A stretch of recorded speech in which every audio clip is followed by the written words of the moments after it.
Herkese merhabalar, herkese günaydın arkadaşlar. Şu var ya, ayakkabının şu kapaklarından nefret ediyorum artık. Ben kapatıyorum, onlar açılıyor. Şu Hakan fotoğraf çekimlerinde giymiş olduğu gömlekte leke oluştu arkadaşlar. Normalde onu beyazlarla yıkamıştım. Beyazlarla dedim, beyazlarla kaynatmadım açıkçası. Sadece benim de 3-5 parça bir beyaz kıyafetim vardı. Onlarla beraber yıkadım. Benim kıyafetlerimde hiçbir şey yok ama Hakan'ınkinde leke var. Biraz sonra size onu da göstereceğim ama şuradan bir leke çıkarıcıma bir bakayım. Ne vardı bende? Bu Cifin Ultras kir ve kireç sökücüymüş bu. Size çevireyim şöyle. Tamam. Şunu da çıkarayım bari ya. Bu şeydeki bitti. Ay bunun ben kokusundan inanılmaz derecede memnunum arkadaşlar. İçeriye de götürüp bunu da aklımdayken şuraya yukarıya televizyon sehpasının üst kısmına koyuyorum. Çok güzel bir kokusunu yayıyor. Eğer almak isteyen arkadaşlar olursa bak Eyfel'den şu Kızıl Ejder kokusu çok güzel. Biz bunu kampanyadayken almıştık. Normalde herhalde tanesi ne kadar inanın ki unuttum ya. Fiyatlar konusunda çok fazla aklımda tutamıyorum. Bu da burada dursun da biraz sonunda değiştireyim.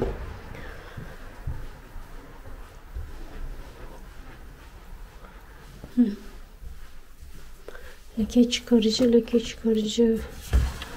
Şurada Porçöz mutfak var. Leke uzmanı bir tek bu var diye biliyorum ama başka yok diye tahmin ediyorum. Neyse. Bununla bir deneyeyim. Olmadı eğer leke hala çıkmazsa şayet başka bir şeylere bakacağım. Çaresine bakacağım yani, o şekilde söyleyeyim. Bakar mısınız lekeye ya? Beyaz gömlekteki lekeye. Dediğim gibi 2-3 parçada benim beyaz bir kıyafetim vardı. Onlarla beraber attım. Onlarla hiçbir şey yok. Ama bundaki lekeye bakın. Ben bunu makineye atarken lekeli miydi diye soracaksınız. Leke yoktu. Makineye atarken de baktım. Herhangi bir şey yok. Ben yine giydiği için de bir su yıkayayım dediydim. Bak. Böyle bir kahverengi. Görebiliyor musunuz ama lekeler var. Burada. Ve şu kısmında, ön kısmında. Burasındaki daha da belli.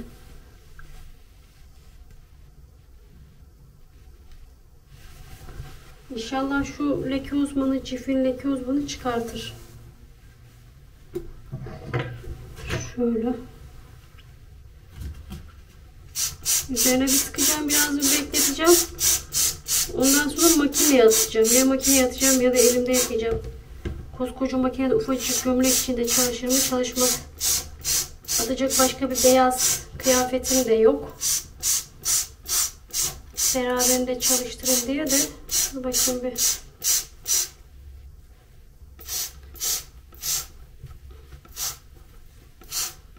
Bir arkadaş bana yazmışlar Cif markası boykot ürünü alma diye de artık inanın ki hangi markanın boykot ürünü olduğu ya da hangi markanın boykot ürünü olmadığını artık ayırt edemiyoruz. İnternetten bakıyoruz, bir siteye bakıyorsunuz boykot ürünü diyor. Başka bir siteye bakıyorsunuz boykot ürünü değil diyor. Arka tarafına baktığınız zaman da ne yazıyor bunun menseğinde? Universal Konya yazıyor yani. Şimdi bilmiyorum, ben inanın ki hiç bilmiyorum. Yani Cif boykot ürünü mü değil mi onu da bilmiyorum. Zaten şu sürekli olarak kullandığımız ve memnun olduğumuz bütün markaların hepsi nedense hep bir boykot ürünü. Yani ufacık bir ülkeden böyle bir şeyler çıkması hayret. Bunu da anlamıştım. Ya da benim kafam basmıyor. Şurada birazcık bir şey yapayım. Ben bunu biraz bir bekleteyim. Ay inşallah geçer ya. Yani geçmesini de istiyorum açıkçası. Çünkü hani seneye de Hakan ana sınıfına giderse şayet, seneye de bir gösterisi olduğu zaman beyaz gömlek lazım olduğu zaman bu gömleği kullanabilir. Hani Hakan kullanamadı. Hakan'a küçük geldi desem bile birisine verdiğim zaman da bu şekilde açıkçası ben lekeli vermeyi çok sevmiyorum. Lekeli de verilmez insanlara. Affedersiniz küfür eder gibi. Şöyle biraz bekleteceğim. Ondan sonra bir sıcak suya batıracağım. Sıcak suya bekleteceğim. Olmadı başka yöntemler edeceğim. Aslında çamaşır suyu döksem mi ya? Zaten beyaz. Çamaşır suyu geçirmek. Dur bir de çamaşır suyu dökeyim ben bunun arasında şurada. lavabonun köşesinde beklerken lekelerin olduğu yerlere dökeyim. Biraz daha sıkayım. Allah'ım şeylere kadar var ya. Gömleğin eteklerine kadar leke var. Acaba hani diyorum ki makinem çok eski olsa makinenin içinde küflenme yaptı. Küf mü diyeceğim ama zaten makinem de eski değil. Küflenme yapacağını da zannetmiyorum makinenin kazanlarının, ne kurutma makinesini de çamaşır makinesini. Yapsa zaten diğerlerine de yapar diye tahmin ediyordum. Sadece bunda.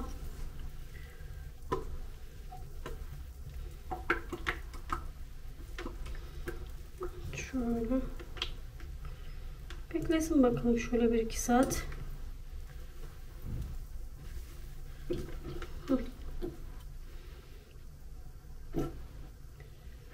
Aksi gibi de beyazları da dün akşam yıkadım. Dün akşam yatmadan önce makineye attıydım. Sabah çıkartırım diye, kuruturum diye. Ne yapardım? Baktım ki yer lekeler çıkmıyorsa şayet bir de beyazlarla atardım. Beyazlarla kaynatarak çıkartmaya çalıştım. Artık zaten o anda da gömleğe ne olursa olsun zaten leke çıkmıyorsa gömlek zarar görse de olur. Her bir tarafında şöyle şu kısımlarına bir yerde sadece leke olsa oraya bir arma yapıştırır geçerdim. Ama bu boylu boyunca bir lekesi var. Çamaşır suyum da bitti değil mi? Neyse böyle dursun bakalım. İnşallah geçer. Dün almış olduğum dik duruş korsesini eve gelince taktım arkadaşlar duş aldıktan sonra. Saat 7.30 gibi falan taktım. Ona doğru da çıkardım. Oradaki dükkan sahibi satıcı çocukla da konuştuğumuz zaman 3 saat arayla tak dedi. 3 saat tak, 3 saat kendini dinlendir dedi. Öyle ara ara tak dedi. Şimdi tekrardan takacağım. Takıp da olmazsa bir yürüyüşe gitmeyi düşünüyorum. Açıkçası hava da çok güzel ama ilk önce tabii ki de bir Gülcancığımı aramam lazım. Normalde dün Gülcanlara kahvaltıya gidecektik ama Nilgün ablacığım birazcık rahatsızlandığından dolayı geçen gece acilde geçirmişler. Sabaha kadar acildeydik Belgin dedi. Nilgün ablacığımla uğraşmış. Yani Nilgün'le uğraşmış demeyeyim, Nilgün ablacığımın yanındaymış yani. Uğraşmış demeyeyim şimdi, ayıp olur bir şeyde. Bir telefon açacağım. Eğer müsaitse kendisi de birazcık rahatsızlanmış. Eğer müsaitse kendisine de bir uğrayacak. Hem Nilgün ablacığım hastaneden çıktıysa bir Nilgün ablacığımı da ziyaret etmek istiyorum. Nilgün abla da Meryem teyzenin kızı arkadaşlar. Sizler Meryem teyzeyi belki hatırlarsınız, sanırsınız. Meryem teyzeciğimin kızı. Ben bunu ters mi takıyorum? Evet, galiba ters takıyorum. Oradaki beyefendi bana bunu göstermişti orada ama evde de dün taktıydım. Doktora soracağım aslında, bir şeye gideceğim. Yarın değil, yarından sonra Hakan'ı şeye götüreceğim. Ortopedi doktoruna götüreceğim. Biliyorsunuz ki Hakan'ın ayağında birinde bir 8 milimlik bir uzunluk vardı ya. Uzunluk kısalık fark etmiyor ve arada bir fark vardı. Perşembe günü onu hastaneye götüreceğim. Her 6 ayda bir doktorumuz gelin bir kontrolünü yapalım demişti. Ha, o 8 milimlik ara büyüdü mü, yoksa yerinde mi saydı, yoksa azaldı mı? Çünkü çocuk her geçen gün dedi büyüyor ve boyu uzuyor dedi. O yüzden onun bir kontrolünü sağlayalım dedi. 8 milim çok önemli, büyük şey değilmiş. Doğru yapıyorum değil mi ben bunu? Doğru yapıyorum. Çok önemli bir fark değil ama de o 8 milim dedi açılırsa dedi, büyürse dedi. O zaman tabii ki dedi sıkıntı inşallah büyümez diye tahmin ediyorum. 6 aylık süremiz oldu. Yarın işte bir kontrolümüz var. Ama yarın demiş, özür dilerim. Perşembe günü bir kontrolümüz var. Tekrardan bir röntgen çekilip oradaki mesafeye şeye bakacaklar arkadaşlar. Doktora gittiğim zaman ne diyordum? Ben bu dik duruş korsesini İsmail için kullanabilir miyim diye kendisine soracağım. Çünkü çocuklar uzadıkça, ki çok da fazla tabii ki de bu tür şeylere dikkat etmiyorlar. Açıkçası ister istemez şöyle omuzları düşük bir şekilde duruyorlar. Ben 3 saat kullanırım. 3 saat kullandıktan sonra İsmail okuldan geldikten sonra 3 saatte o takarsa hiç olmasa tabii doktorun tavsiyesi üzerine doktora bir soracağım ben bunu. Doktor tamam kullanabilir, herhangi bir sakıncası yok derse günde 3 saatte İsmail'in takmasını istiyorum açıkçası, böyle dik dursun. Çünkü çocuklar uzuyor ve uzadıkça da hep böyle kambur bir şekilde duruyorlar. Evet, belki taşıdıkları çantalarından dolayı sürekli olarak okulda, sınıfta yazı yazıyorlar. Hep bu şekilde eğik kalıyorlar. Ders çalışırken de aynı şekilde böyle eğiliyorlar. Çok da fazla dediğim gibi dikkat etmediklerinden de dikkat etmiyorlar. O yüzden de bir soracağım bakalım. İnşallah kullanmasında bir mahsur olmaz. Aktarım yapabildim mi ya? Tabii ben bunu dışarıya çıkarken bu şekilde takmayacağım. kıyafetimin içine takacağım ki gözükmesin ama şu kısımlardan çok emin değilim. Bu kısımlar galiba büyük bir ihtimalle şey yapacak. Yani eğer içimde herhangi bir şey, atlet ya da bir kıyafet olmazsa insan etini, derisini galiba bu biraz rahatsız eder, keser gibime de geliyor yani. Çok şey tuhaf durmadım ya. Karşıdan da kendimi çok göremiyorum ama bir aynadan da bir bakacağım bir. Rahatsızlık verdi mi deseniz, dün öyle taktığım zaman çok da fazla bir rahatsızlık vermedi. Hani beni böyle çok rahatsız edecek bir şekilde de şundan bir kısayım. Kısayım demişim, kapatayım açıkçası. Aslında ben az önce takarken burada aynadan karşıda da takabilirim. Sizler şöyle koyayım da be.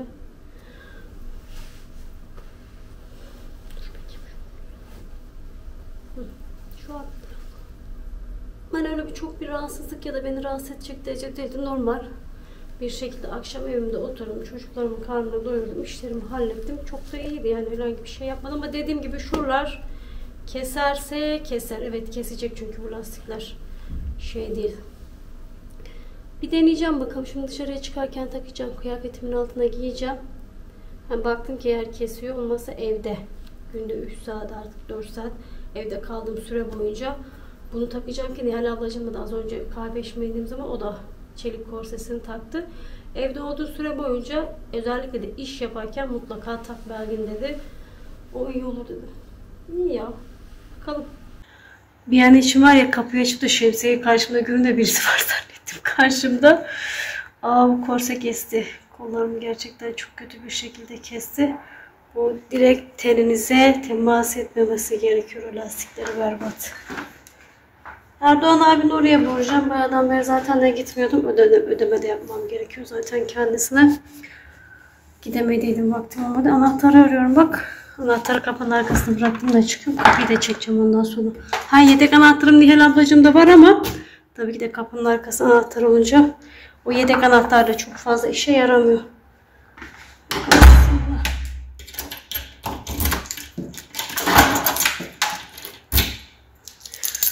Bakalım, Erdoğan abi Instagram adresinden sürekli olarak reklam yapıyor arkadaşlar. Ölekli Ticaret diye, sizler de takip edebilirsiniz. Kargosu da var arkadaşlar. Kargo ile istediğiniz herhangi bir ürünü sizlere gönderebiliyor. O şekilde bir kargo olayı da var diyeyim yani açıkçası. Yeni ürünler gelmiş. Hatta az önce yine baktım ben şimdi Instagram'da sayfasına, hikayesine pizza tavası mıydı? Pizza tavaları var ya, büyük pizza tavalarından getirmiş. Aslında bir düşünüyorum acaba alsam mı almasam mı diye de, ama zaten fırında da aynı şekilde pizzamızı yapabiliyoruz. Koyacak yer yok.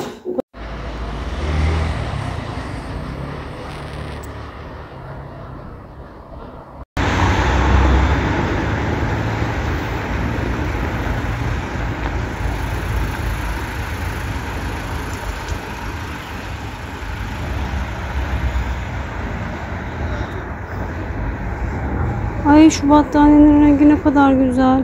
Alttaki de aynı şekilde. Tek kişilikler 500 lira, çift kişilikler 560 liraymış arkadaşlar. 490 da 500 lira diyorum ben. Ben şu havlulardan aldıydım. Gerçekten çok güzel çıktı havlular. Emiciliği falan çok güzel ama bak abi. Ben aldığımda böyle desenleri yoktu. Bu da çok güzelmiş.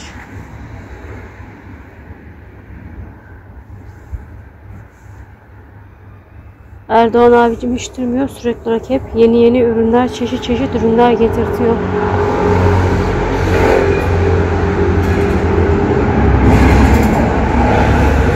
Tam yol üstü olunca yorganlarda bir alana bir bedavaymış. Bedava. Bedava. Çatal, kaşık, bıçak setimi yenileyecektim aslında ben ya. 6 adet yemek, 6 adet çatal, bıçak, kaşık, tatlı çaba. Ya şuraları, sapları bu şekilde olanları ben çok fazla sevmiyorum. Yok, hoşuma da gitmiyor ya. Nedense. Aslında şu anda görüntü olarak baktığın zaman çok güzel gözüküyor. Benim hepsi komple çelik olacak.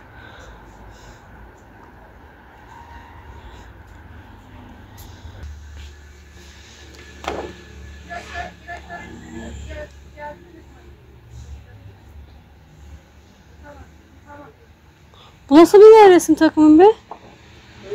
Nasıl bir nevresim takımı? Nevresim takımı. Yok hayır şu şey peluş ya. Peluş. Evet onu anlamadım. Bunlar yeni geldi.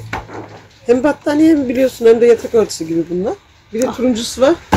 Bir de çok tatlı mavisi var. Ay evet ya şu mavi Mavi çok şeyi güzelmiş. çok güzel. Ne Aynen. diyorlar buna? Petrol mavisi mi diyorlar? Aynen. Evet. Gibi. Petrol Petrol mavisi. mavisi mi yazıyor mu öyle? Baksana petrol Aa, evet, yazıyor petrol bak. mavisi. Oh. Şunlar nasıl? Çok güzel. Geçmiş Ay olsun. evet çok güzel sağ ol ablacığım. Korse aldım. Dik duruş korsisto da kesti şuralarımı çok kötü. Boynumda düzleşme varmış. Bir tane iki tane de fıtık olunca. Aynen. Şöyle yamuk Yastığını düzelt. yazdım düzelttim. Dikkat Aldın mı etmem. medikalden? Aldım. Almadım da ablamda vardı. Onun da boyun fıtığı vardı. 3 tane Dene. aldıydı. Denedim ama bak faydasını da gördüm yalnız. Aynen düzleşmeye veya fıtığa da çok iyi geliyor yastıklar. Hani böyle incecik gibi gözüküyor ama değil. Çok İyi işe güzel yarıyor. evet. Bunlar ne kadar abla? Ay çok hoşuma gitti benim bunlar ya. 1750 olması lazım. Ama güzel bir takım. Evet. Bayalım.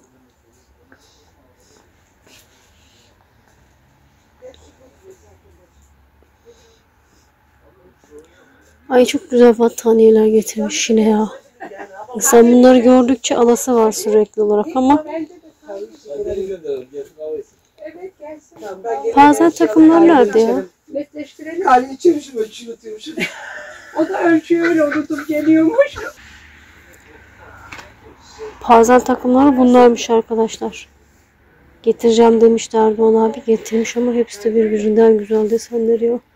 Tamam. Direkt olur ya hiç düşünme onu. Koridora düşünürüz. Sen gene bunları bilirsin. Sen çek bana. Benimki güzel çekmiyor. Tamam. Feren ablanın numarası var değil mi? Al benden çek direkt at. Koridorla bu da olabilir. İşte çok güzelmiş ya. Olabilir. Renk katar. Yatağa serilmiş bir şekilde duruşu çok güzel. O da olur, şu da olur. Şu da olur. Bundan var değil mi ölçü? Dikili.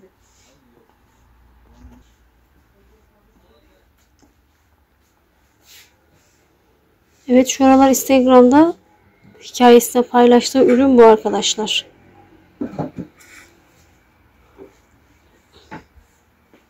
Aslında çok güzel kullanışlı da ama dediğim gibi çok da büyük ya. Koyacak yer kalmıyor bu sefer.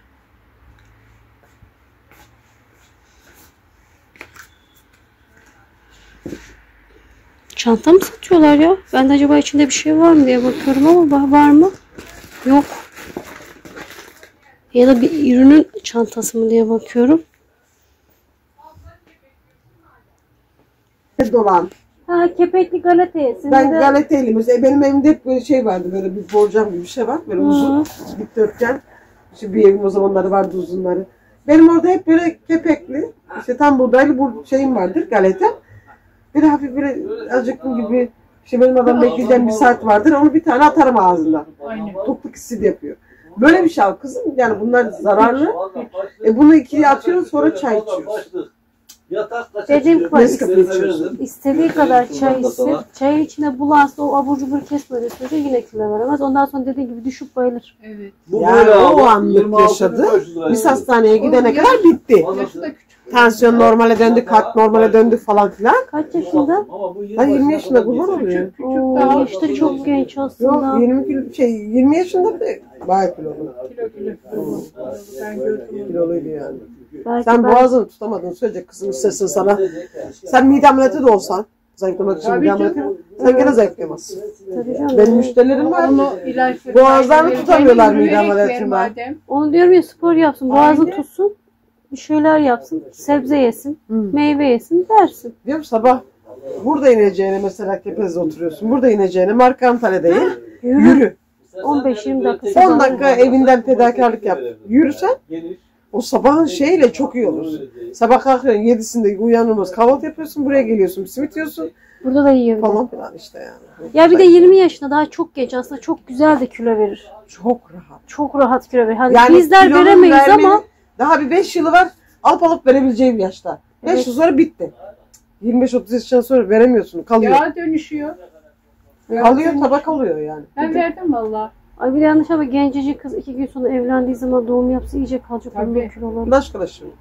Ha? Laşkalaşı. İşte yani kalacak Çok açık iyice bariz kalacak. yani. Çoluğun çocuğun var. Sen de doğumda zorlanırsın. Kilo da kötü bir şey Kilo her zaten şekilde. her zaman Her için şey- kilo kötü. Doğumda, her şey. hamilelikte, nabzında Problem, çıkıyor, problem. tansiyonunda çıkıyor, şekerinde çıkıyor. Her şey çıkıyor ta hamilelik döneminde Tabii, insanların. Hayır, normal bir şekilde, normal bir kiloda da zaten doğuma gittiği zaman doktorun diyor ayda 1 kilo, 1,5 kilo almayacaksın. Fazla yok. Orada bir sınırım var yani diyor sonuçta. Öyleydi. Ya bunlara dayamıyor. Kısaca eleman mı dayamıyor artık? Bize mi denk geliyor bilmiyorum. Hayır, bu senin şeyin. Burası Ama seni istiyor evet. sadece. Evet. Bir tek seni Biz de istiyor yani, başka bir alıştık şey da- yok. Alıştı da soruluyor. Mesela soruluyor yani. Ya, Geri gelmez Hacer nerede diyor. Hayır, ben gelir gelmez Erdoğan abi Hacer ablayı sürekli olarak gözüm arıyor. Tabii soruyor. Yani evet, müşterilerin hep söyle. Yani gerçekten Ama arıyor. biz bildik bileli bu. Ama dedim ben de biraz böyle kendim oturayım, biraz kendime geleyim. Emekliliğim Benim diye. alerjim çok zorluyor benim. Sabah kalkmak, beni alerji İşte bu- beni mahvediyor. Senin Neler var abla üstündeki sende? yükü hafifletmek Bende için- koku alerjisi var. Yani benim çalışmamamızın sebebi açıkçası, mesela sen parfümcüsün. Kolonyalısın mesela. Evet. Ben sana bir tane, kimse yok burada, ben sana bir tane nevresini tatıp Erhan Erdoğan'ı bekleyip eve gidip yatmam lazım. O çok Ama- kötü ya. Ben bu şekilde çalışıyorum. Ben zorluyorum. Bize diyoruz ki hani Hacer'le değil de ben yarım gün çalış, yarım gün yat. Yazık adama 2 gün geliyorum, 3 gün gelmiyorum. Böyle Kötü. oluyorum.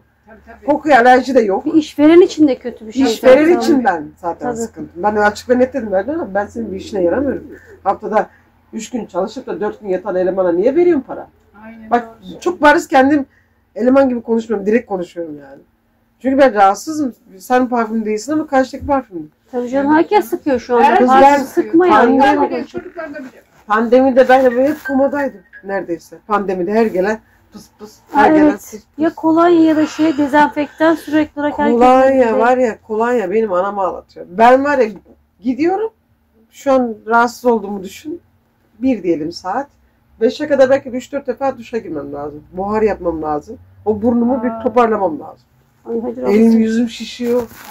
Hala senin suratım- işin çok zor ve sen dışarıya da çıkamazsın kolay kolay. Bu Çıkamam ki. alışveriş merkezine gitse bu Hiç zaten oradan gitmiyorum. bayılarak çıkar. Sana şey gidemem ben. Alışveriş merkezine O AVM'lere açık gidemem havada ben. dolaşacak. devam. Evet. Ben ev gezmesine Adam gidemiyorum. adamcağız ne yapsın? Adamcağız da artık bakmıştı. Koltuk altı deodorant demiş. Cadı bıraktık artık. Hepimiz Hindistan cevizi ya Bunun bir kullanıyoruz. Böyle. Eve gitmeden önce bir markete uğrayayım dedim ama hemen bakar mısınız şu apartmanda sadece 4 tane satılık var. Ne kadar çok satılık daireler var ya. Bakın şurada da bir tane var.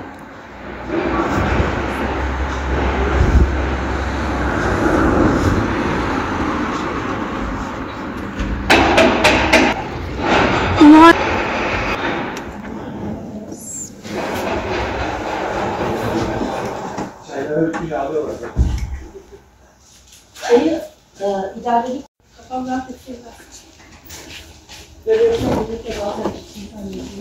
Yaşlılar için aynen. İnsanlar da.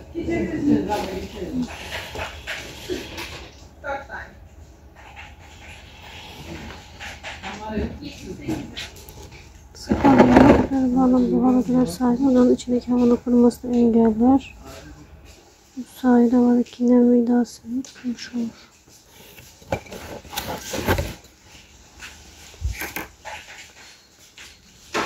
Benim almış olduğum radyatöre uyumlu olur mu diye şey yaptıydım ama anlayamadım açıkçası.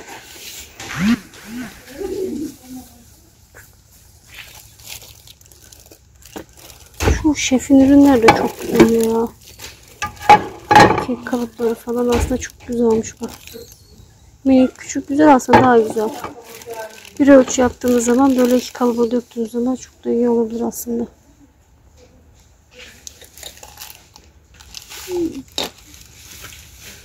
Ay, internette şundan çok vardı. Hatta bir ara alsam mı almasam mı diye bir düşünüyordum. Şu katlanabilir mini mop.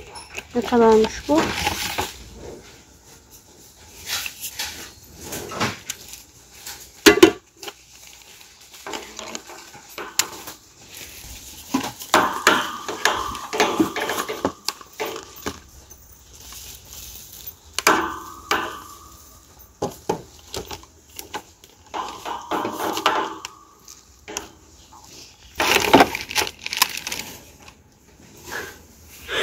tarafını düzelttim, bir tarafı bozuldu ya. Çok da fazla kullanışlı değil gibi, baksanıza. Ama bir ara internette, sosyal medyada ne kadar her yerde vardı bundan. Dediğim gibi bir ara almayı düşündüm ama sonradan da vazgeçtim. İyi ki de almamışım. Çok da hoşuma gitmedi.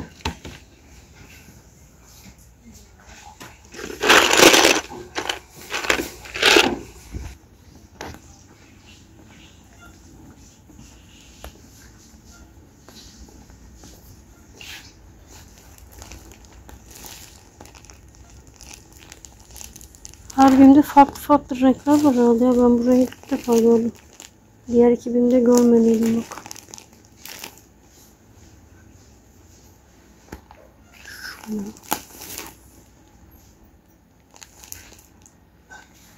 Beyazı da var. Şu şekilde yeşil de var. Ya da benim dikkatimi çekti, varsa da yani.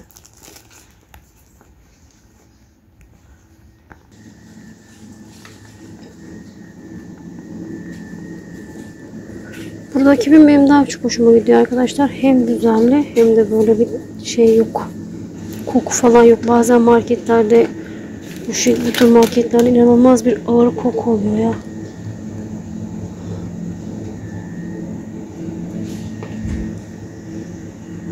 Akşama ne yemek yapsam diye düşünüyorum açıkçası. Makarnam var. Makarnanın yanında bir şeyler yapmak istiyorum. Sote mi yapsam acaba? Aslında mantar varsa mantarlı sote de yapabilirim. Mantar var mı acaba? Genelde BİM'lerde satılıyor tabak şeyde. Tabakta mantar mı diyorlar, ne diyorlarsa.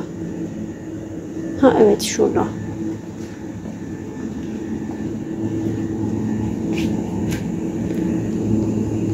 ...400 gramı 44 lira, aslında iyi. Olabilir, bir de tavuk göğsü aldığımda tavuklu mantar yaparım.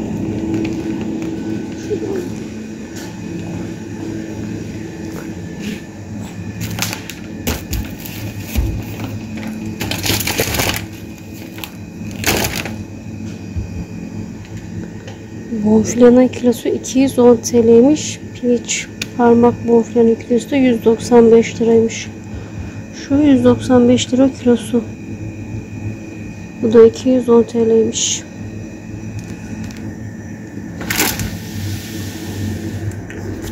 Kafaya bakar mısınız ya? Tavukla mantarı dolaba koyacaktım. Taşı tezgahın üstüne koydum. Oturma odasında şeyi fark ettim. Oda kokusunu açmamıştım. Oda kokusunu dolaba koydum. Buzdolabına koydum. Mantarla da tavuğu tezgahın üzerine koyup onları açacağım, iyi mi? Yol boyunca dikkat ettim arkadaşlar. Normalde bu kadar çok fazla satılık ev ilanı yoktu. Şimdi baya bir fazla satılık ev ilanı var yani. Benim az önce size göstermiş olduğum 3 tane mi 4 tane mi de aynı binanın içinde satılık evler. O mahalle Bahçeli Evler Mahallesi güzel bir mahalle ve oradaki evlerin fiyatları buradaki evlere nazaran daha yüksek. Mesela burası Altındağ Mahallesi olarak geçiyor.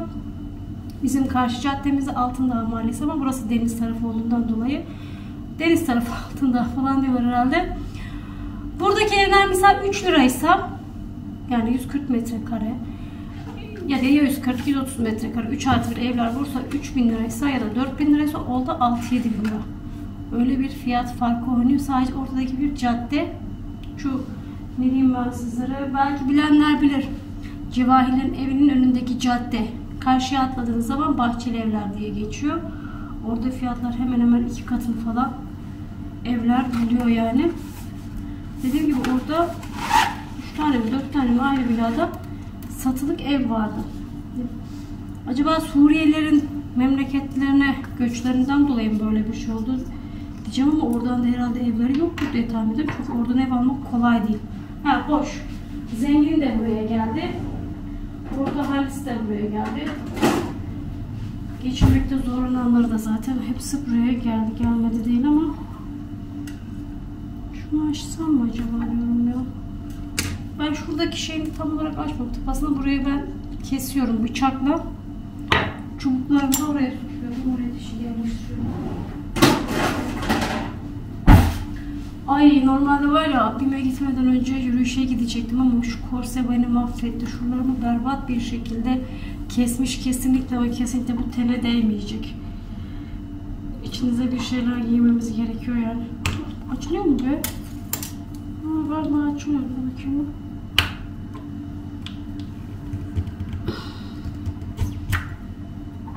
Neyse. Geldik.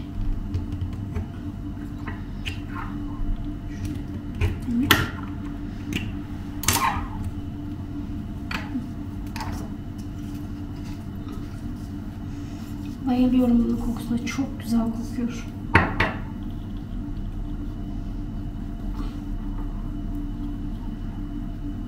Tabii bambularını içine yerleştirebilirsin. Altındaki şeyi açmamamın sebebi çok ağır bir şekilde koku vermesini istemiyorum. Hafif hafif kokusunu versin. Eğer içindeki tıpasını açsaydım kokuyu çok ağır verebilir diye şey yapmıyorum. Verecek diye çıkartmıyorum tapasını. Ay takamadım bunu da ya. Hı.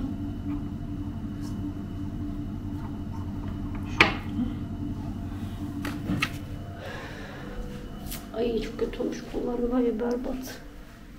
Berbat, yine berbat. Neredeyiz? Hakan Cemal, İsmail Cemil diyecektim. Allah sana neler.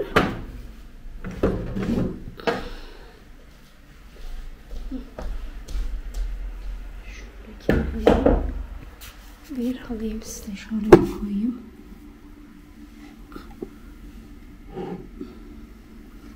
Tamamıyla bitmiş. İçinde kağıt mı var bunun be?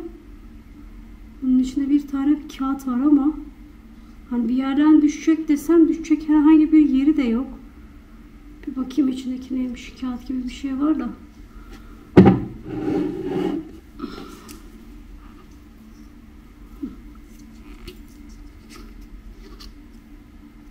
Tıpasının şey mi? Evet. İçindeki tıpasının parçasıymış meğersem.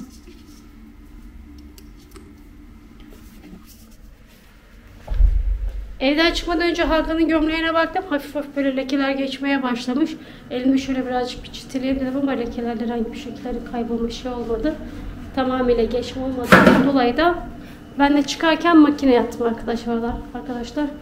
Vallahi bazı arkadaşlar dedim, çoğu arkadaş bana kızacak, bir tanecik gömlek için koskoca makineyi mi çalıştırdın diye.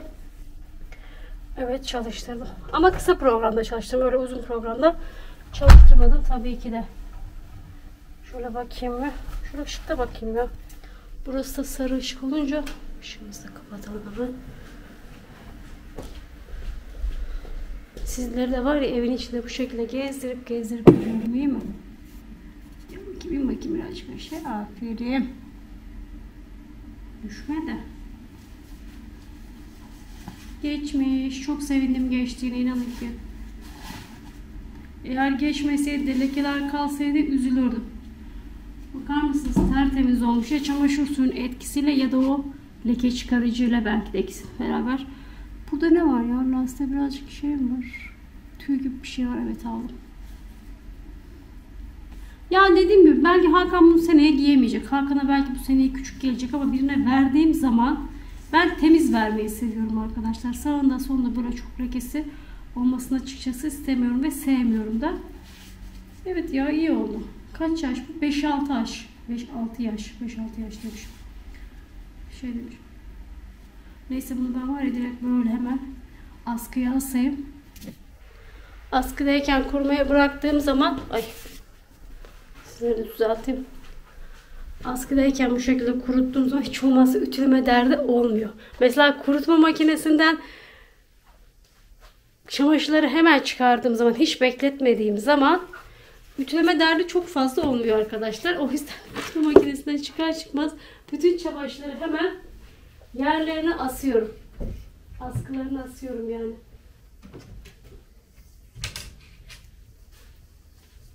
Kışın çok fazla ütü derdi olmuyor ama yazın Allah'ım o tişörtlerden öldürecek. Bir de günde bazen 3-4 defa, 2-3 defa tişört değiştirdiğimiz zamanlarda oluyor, olmuyor değil. Kendi ağırlığıyla kurdukça da zaten bak çok fazla şeye ihtiyaç olmaz. Şuraya asıverin, şurada dursun. Aman bu zil var ya, adamın aklını alır. Hoş geldin anneciğim. Montun çantanda yine herhalde. Mont. Sabah unuttum onu.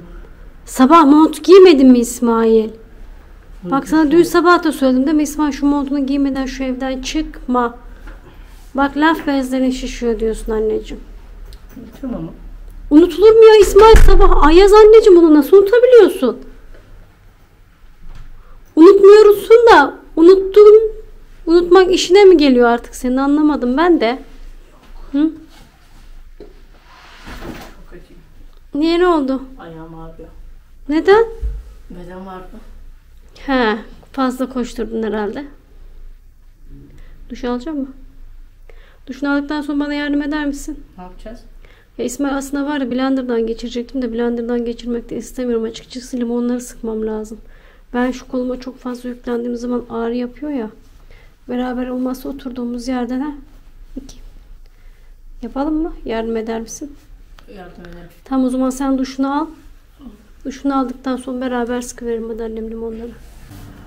İsmail'cim duştan çıkasaya kadar ben yavaş yavaş başlayayım arkadaşlar.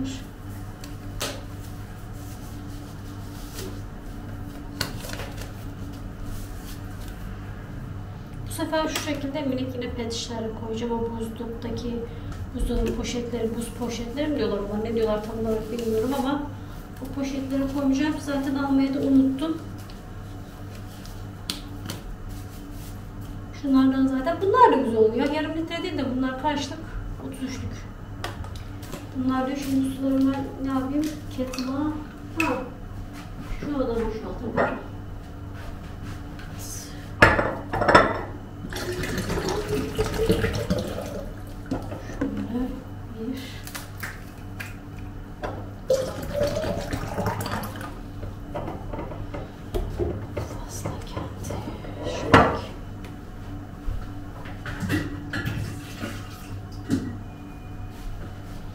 Zaten limonların birkaç tanesi erimiş arkadaşlar. Cuma'dan beri limonlar bekliyor. Sıkılmayı. Aslında annemle hafta sonu beraber yapacaktık, sıkacaktık da ama kalmıyor, unutuldu nedense. Bakalım. Anneme de aynı şekilde limon sıkıp arkadaşlar onu da buzluğuna koyacağız. Annem bütün de koyuyormuş, sıkarak da koymuş ama dediğim gibi annemin kollarda da sıkıntı var. Neresi dedim ben sizlere. Sinirlerde mi diyeyim, tam olarak bilmiyorum şeyini ama eliyle tam olarak böyle sıkamıyor.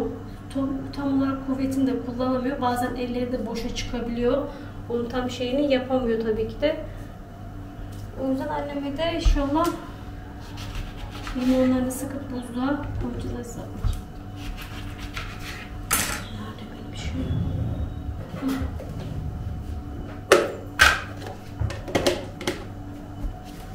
Vallahi bundan çok memnun kaldım arkadaşlar. Ben bu haznesinin büyük olması da çok güzel tabii ki de. Hoşuma da gitti.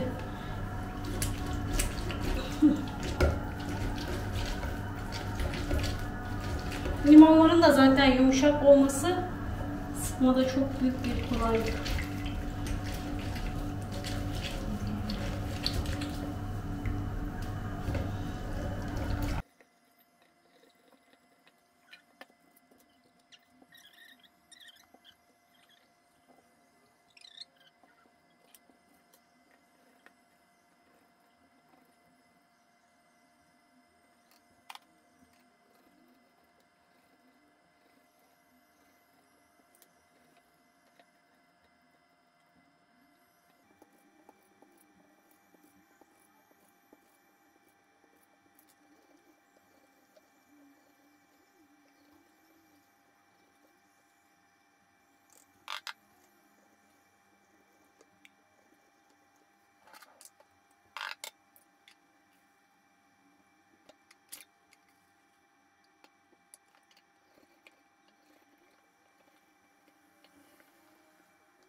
Faize Sultan'ın kızıyım ben, tez canlıyım. İsmail daha duştan çıkmadan ben limonları hallettim arkadaşlar. Limonların hepsini sıktım. İyi mi? Şu Doğanay'dan %100 limon suyu almıştım ben 1-2 defa. Bunların ben şişelerini atmadım arkadaşlar. Bu kapaklar gerçekten çok kullanışlı oluyordu. Ama kullanmış, düzelttim.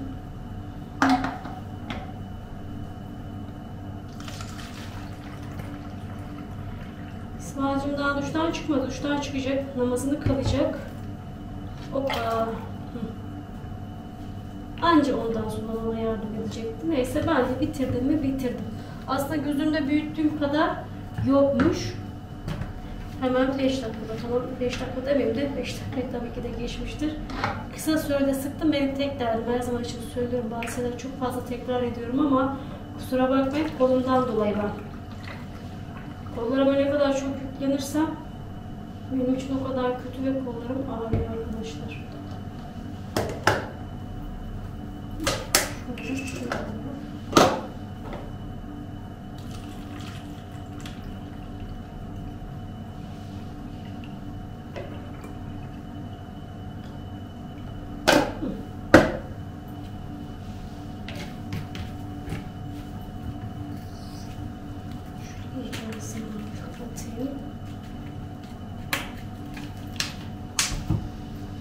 Yaklaşık kaç kilo aldıydım? 3,5 kilo kadar falan aldım herhalde arkadaşlar. Eve de kendime kullanmak için 2, 4, 6, 8 tane limon ayırdım.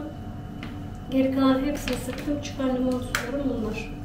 Hani diyebilirsiniz ki belki ne kadar çok limon suyu buzluğa koyuyorsun diye. Ben limonu çok seviyorum arkadaşlar ve limon hemen her şeyde limon tüketmesini seviyorum. Ben elimden gelse, ki bazen de yapıyorum, yapmıyorum değil, yemiş olduğum yemeklere, pilavlara, makarnalara dahi ben limon koymayı çok seviyorum. Limon ve acı.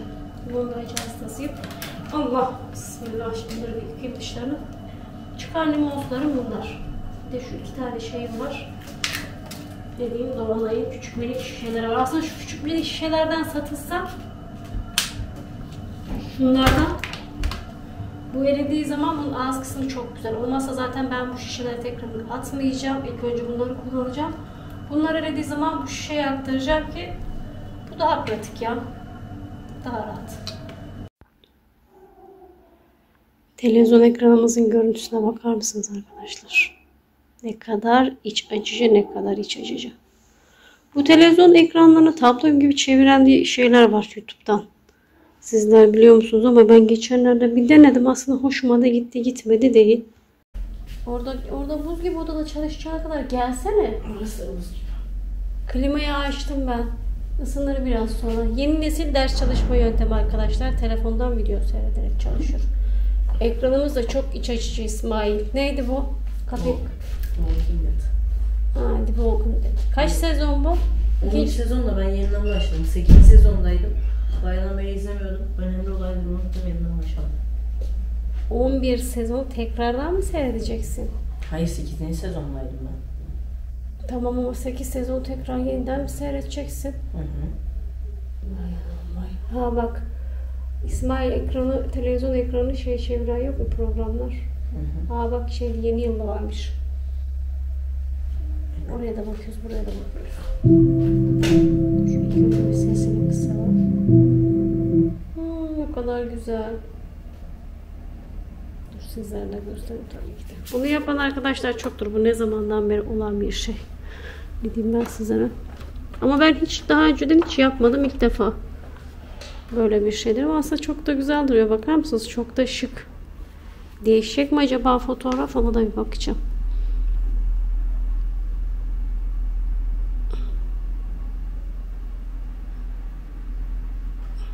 Yok. Hayır. Aynı fotoğraf. Bakayım ne bunun şöminelik şey vardı herhalde. Ne olarak geçiyordu bu? Ha evet bak bunlar da var.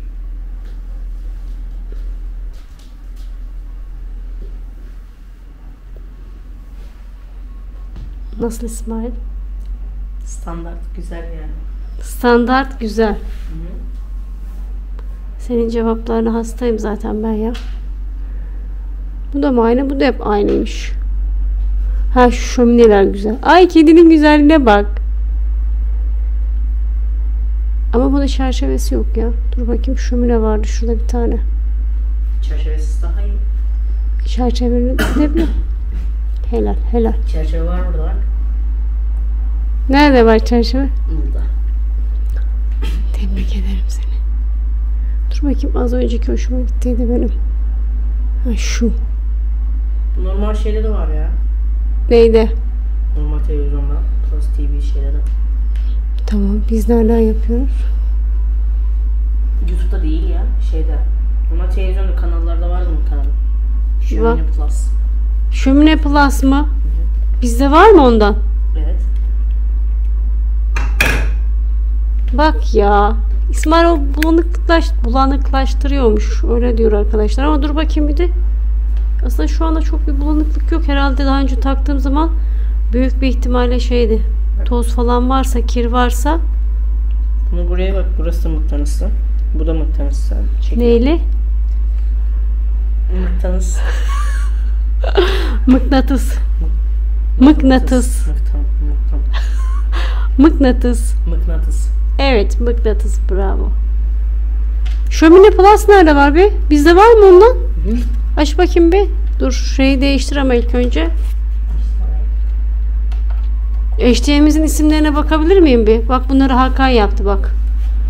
Şunların bütün isimlerini hep Hakan değiştirdi, siyah. Bunlar değil ya. Şunların ikisini değiştirdi. Bunları şey yapmıştır. Bırakmıştır. Hepsi standart çünkü. Bunu da değiştirmiştir. Bu standarttır.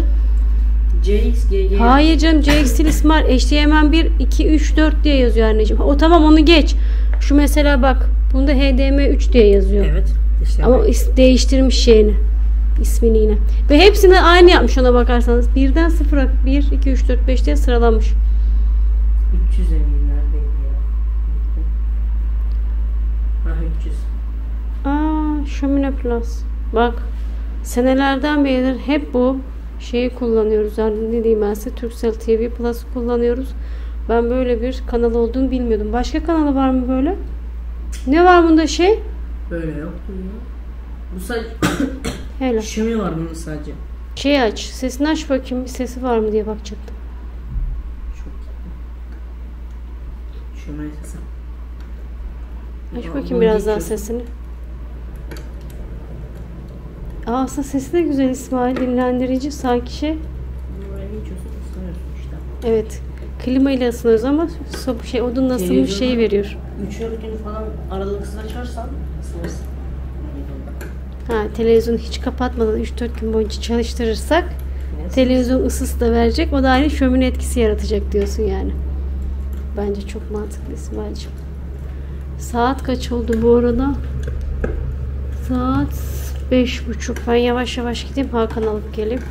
Benim şeyim de bitti zaten. Ödevim bitti. Işte. Tamam, ben gelirim anneciğim. Dur, ışıkları bir açalım.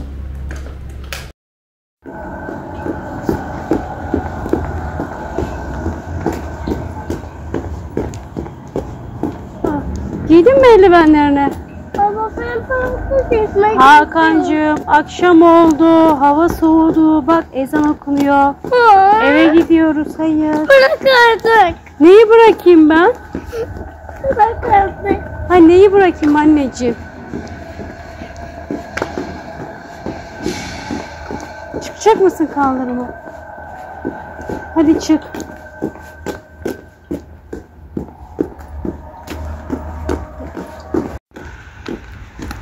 Sinirliyiz birazcık.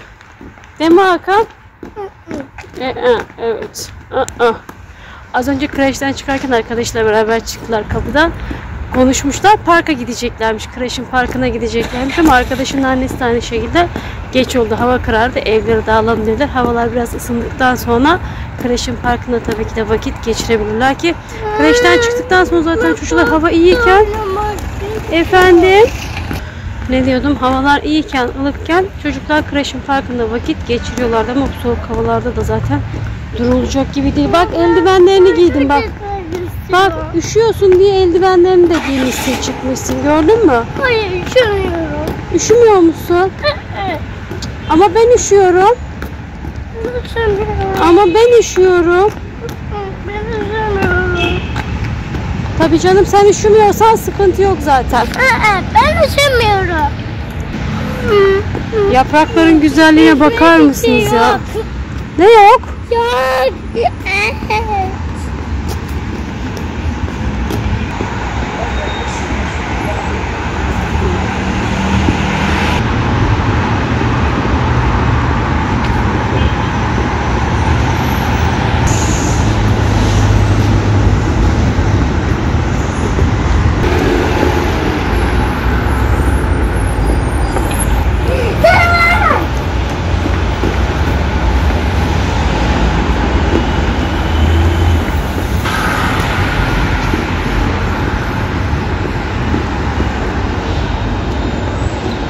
Kaldırma çıkarıyor.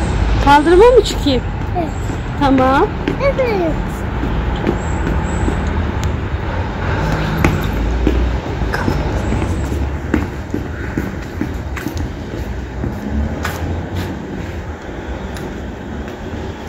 Çok. Gel eldivenlerimizi çıkaralım hadi annem. Bunu da. Orada dur ha. Dur birazdan şu içeriye girelim bir. Apartmandan bir içeriye bir gir. Dur yavaş. Sakin. Bir dakika bir dur. Düşüyordu. Tamam hadi. Çok mu yoruldun? Daha birinci katın yarısını çıkmadan mı yoruldun anneciğim sen? Hı? Ay.